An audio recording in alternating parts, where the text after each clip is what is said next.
Transportasi andalannya Jawa Timur akan hadir di wilayah Malang Raya. Namanya adalah Transjatim. Rencananya, Transjatim akan mulai beroperasi di wilayah Malang Raya pada bulan Oktober 2025.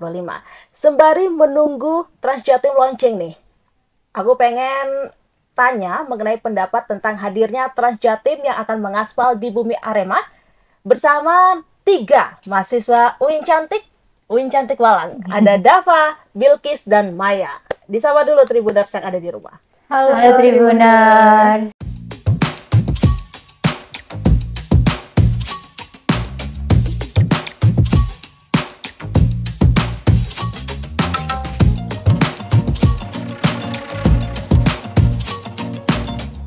Sehat ya? Alhamdulillah sehat. Alhamdulillah sehat. Mungkin bisa perkenalan diri satu-satu. Halo, aku Dava dari Sastra Inggris UIN Malang. Halo, aku Bilkis Nafisya Cimroa dari Sastra Inggris UIN Malang juga. Halo, aku Maya dari Sastra Inggris UIN Malang juga. Sama. Oke, nah mungkin kalian sudah mendengar ya kabar tentang Transjatim ini akan mulai beroperasi di wilayah Malang Raya pada bulan Oktober 2025. Nah, sebagai mahasiswa anak rantau nih, gimana pendapat kalian?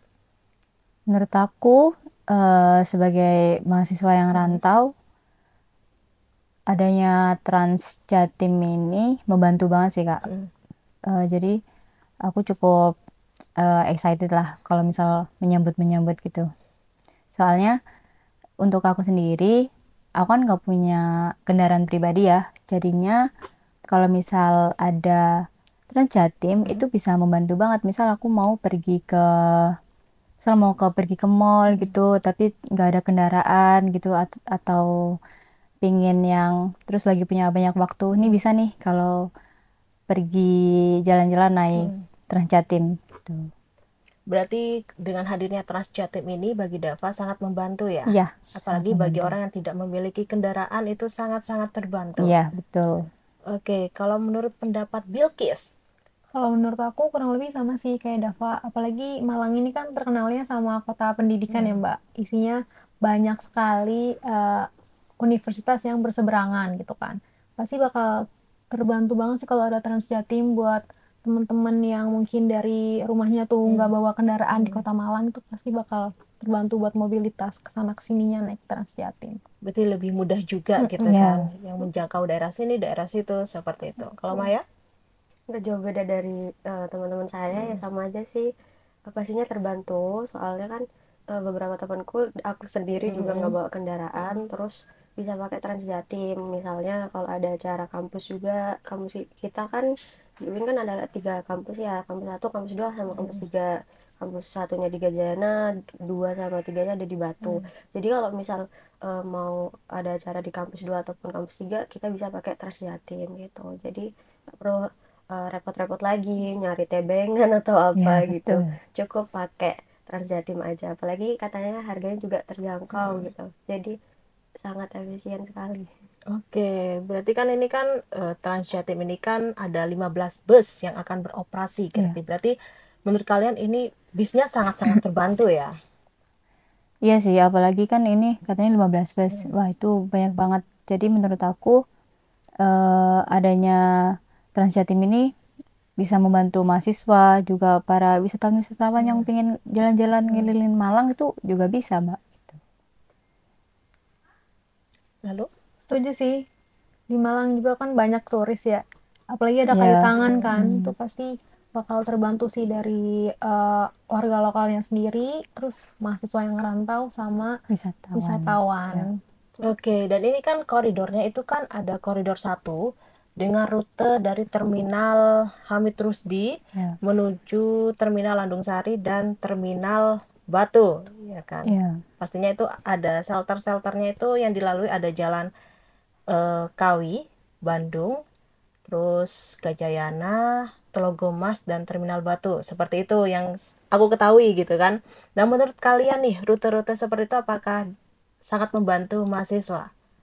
Sangat membantu sekali, Mbak, karena itu kan rute-rute yang dituju sama bisnya ini tuh itu bisa melewati Universitas Sriwijaya, UB, UM, terus UIN, Unisma, UMM itu terlewati semua kan. Nah, itu bisa buat mahasiswa-mahasiswa yang mungkin rumahnya agak jauh itu bisa untuk naik transportasi publik buat ke kampusnya gitu. Apalagi saya pernah kemarin saya baru baca di berita Tribun itu terminal Landung Sari atau terminal Hamid Rusdi atau nggak salah saya lupa itu udah jarang bis yang beroperasi di sana.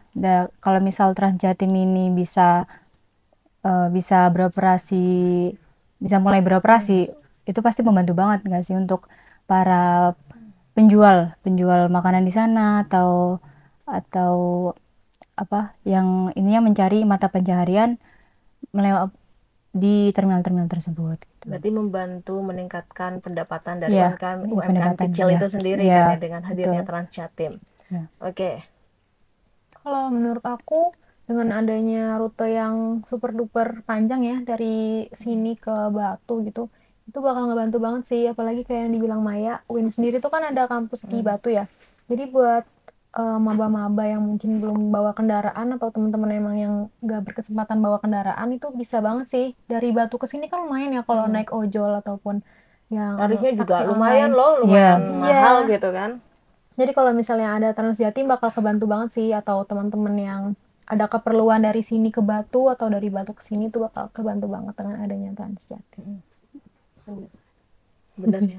Oke. Nah, ini kan kalau misalkan tapi tuh sayangnya ya katanya nih Transjatim ini nggak berhenti di terminal Arjosari gitu. Iya. Banyak banget masyarakat terutama mahasiswa yang menyayangkan gitu. Kenapa sih kok Transjatim nggak berhenti di terminal Arjosari gitu? Kalian kan sebagai mahasiswa pulang kampungnya biasa naik apa?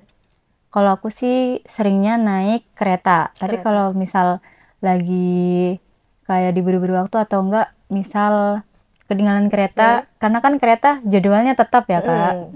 Jadinya Nggak aku bisa berubah-ubah kan? iya, jadi aku pernah ketinggalan kereta. Curhat nih. Jadinya aku langsung menuju Arjosari untuk Langsung gas nyari. menuju Iya, Arjosari kan kalau naik bis kan nggak ada jadwal-jadwalnya gitu kan. iya betul. Jadi aku seringnya naik kereta, tapi Nah, kalau menurut misalnya Dava nih gimana?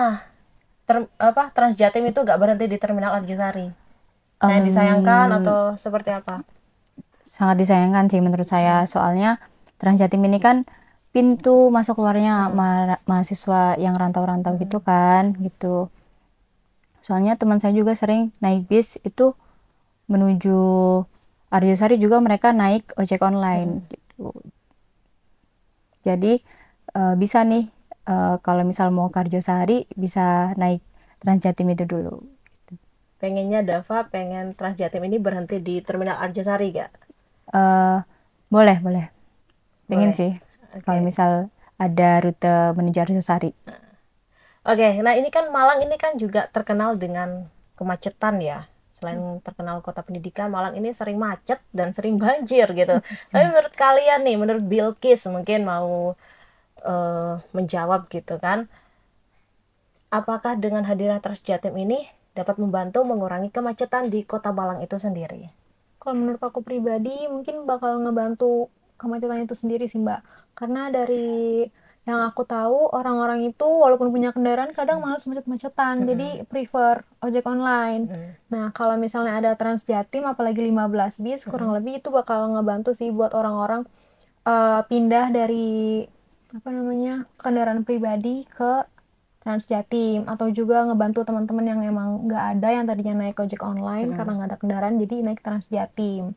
Apalagi kalau misalnya nanti baru rilis, baru beroperasi, itu pasti ini sih banyak teman-teman yang Gen Z gitu ya yang excited banget buat kayak kebanyakan nyobanya. Gen Z gitu Iya, ya. betul. Apalagi kalangan mahasiswa sih kayaknya.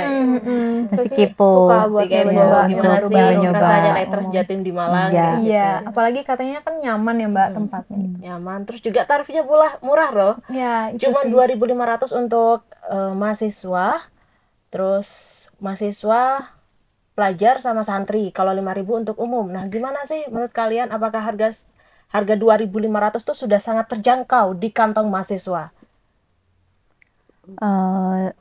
murah sih Mbak itu. Maksudnya menurut saya itu harganya masih bisa sangat terjangkau sih untuk kita mahasiswa ini. Iya sih, apalagi kalau misalnya dibandingin sama ini ya, ojek online Iya. itu kan paling murah juga nggak sampai segitu gitu. Itu juga harus pakai diskon. Biasanya kalau kita ngincer murah sih naik yang mobil terus patungan sama temen. Tapi kalau lagi pergi sendiri kan enak nih naik Transjatim. Harganya tetap terjangkau walaupun Harganya pergi tetap sendiri. terjangkau Iya. ya dibandingkan naik transportasi lainnya. Jadi bisa kemana-mana dengan harga yang murah. Oke, sebelum naik Transjatim nih, apakah kalian tuh pernah naik kendaraan serupa seperti layanan Transjatim di daerah kalian? Kalian daerahnya mana aja sih? Aku di Surabaya. Oh, Surabaya ini Ya. jelas banyak banget kan Betul. Transjatim. Kayak Surabaya Bus, Ya. Transmanggi, kayak gitu. Ya, di Surabaya juga ada Wirawiri, kayak mobil gitu. Jadi kita bisa keliling Surabaya pakai mobil gitu. Tapi pernah naik layanan serupa Nah. seperti Transjatim? Kebetulan saya belum pernah sih. Soalnya di daerah saya itu kalau misal bis itu agak nggak terlewati, rute-rutenya nggak lewat sama daerah saya. Jadi kalau mau itu harus keluar dulu gitu Mbak. Tapi kalau misal yang Wirawiri ini masih sering sih lewat di daerah rumah saya. Tapi kalau misal ada Transjatim nih, saya jadi pengen nyoba nih. Jadi pengen nyoba Iya. excited gitu ya. Iya. Oke, kalau Bilkis? Kalau aku sendiri aku beberapa kali naik Transjakarta sih, Oh, Mbak. Transjakarta. Tarifnya berapa kalau di sana? Aku kurang tahu ya, lupa. Itu biasanya kalau nggak 2,5, 3.000, 3.500. Sekarang nge-tap kartu kan, Mbak. Jadi ya udah nggak yang kelihatan banget itu berapa gitu. Tapi kurang lebih segitu sih. Oke, berarti Bilkis sendiri yang pernah. Kalau Maya, pernah? Enggak, belum pernah. Dari mana sih Maya? Kalau aku dari Probolinggo. Oh, Probolinggo. Iya. Bisa nih Transjatim rute Probolinggo. Boleh. Oke, nah Bilkis sendiri kan yang sudah naik Transjatim. Nah kan sekarang ini kan marak ya kasus pelecehan seksual terhadap wanita di transportasi umum gitu. Nah, apakah moda transportasi Transjatim dinilai aman dan nyaman bagi perempuan atau wanita? Nah, sebelumnya aku mau nanya dulu Mbak, di Transjatim ini nanti ada khusus wanita nggak ya tempat duduknya? Ada. gitu? Biasanya kalau misalkan Transjatim, sepengetahuanku yang sudah berpengalaman naik Transjatim nih, itu tempat duduk wanita dan pria itu dibedakan. Jadi wanita di depan, pria itu di belakang. Seperti itu. Terus juga untuk kaum prioritas seperti lansia dan juga ibu hamil itu ada khusus tempat duduknya. Seperti itu. Oh, berarti sama sih kurang lebih sama Transjakarta. Jadi kalau kayak gitu menurut aku pribadi bakalan aman aja sih, apalagi kan katanya ada CCTV ya, Mbak. CCTV di sudut Transjatim ya. itu. Nah, itu dari CCTV terus juga dengan pemisahan tempat duduk itu kurang lebih mungkin bakal ngebantu mengurangi ya, Mbak. Kalau misalnya buat mentiadakan kayak nggak ada nih, kayaknya nggak mungkin juga ya. Orang ada aja kan yang kayak gitu. Tapi untuk mengurangi itu ngebantu banget sih buat namanya teman-teman yang perempuan Fasilitas di gitu. Transjatim juga lengkap, ada tabung apar mencegah dari kebakaran gas, terus kotak P3K, terus ada hand grip juga gitu. Lengkap Ada banget. ini nggak Mbak? Apa? Pramugarinya? Ada Oh. pramugara. Mungkin bisa Dava bisa daftar pramugara. Boleh. Boleh sih ini. Oh, itu udah aman banget berarti Soalnya sih ya. pasti aman banget ya. Kalau udah ada Aman yang banget jaga kalau juga. sudah ada pramugaranya Iya. seperti itu. Soalnya kita bisa kalau misal Bingung-bingung, terjadi bisa nanya juga kan. misal ada terjadi apa kita bisa langsung lapor atau Iya. kayak gini. Jadi ada langsung yang bantu gitu. Oke, Tribuners. Terima kasih ya. Dava, Bilkis, dan Maya sudah hadir di studio Tribun Jatim Network Malang ini. Oke, Tribuners, sampai di sini dulu perjumpaan saya kali ini. Saya Eka dan Saya Dava Nafisa. Saya Bilkis. Saya Maya. pamit undur diri dan sampai jumpa. Kembali lagi dalam podcast Malang Live episode berikutnya. Dadah. Download Tribun X sekarang. Menghadirkan lokal menjadi Indonesia.